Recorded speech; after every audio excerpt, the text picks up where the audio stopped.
सत्यवादी रे निर्वाचनी बैठक करी दलीय प्रार्थी उपरे बर्षिछंती कामाख्या प्रधान।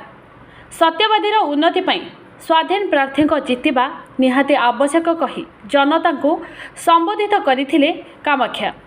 तांको सहित उपस्थित थिले एबे एबे बीजेपी छाड़ीथिबा कृष्ण जगदेव।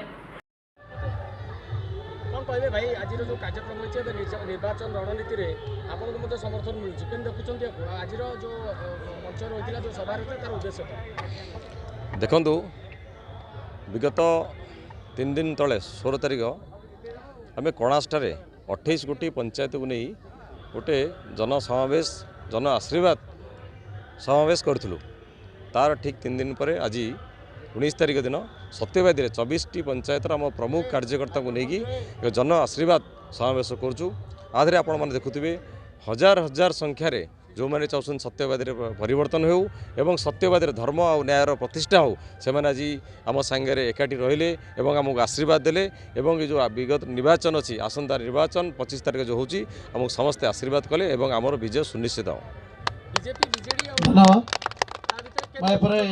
निवेदन रखुची संक्षिप्त धन्यवाद अर्पण करे देखो संक्षिप्त धन्यवाद अर्पण करिवे एवं देखो सत्यवादी माटी एक नियारा माटी एटा त्यागर माटी एटा हूँ बलिदान माटी।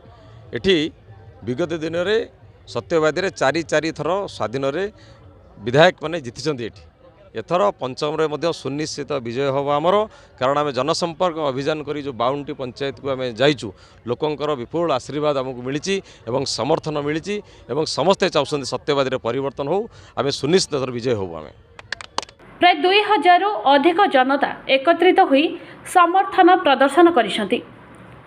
सत्यवादी शुभलक्ष्मी सेनापति रिपोर्ट ज्योतिप्रभा न्यूज।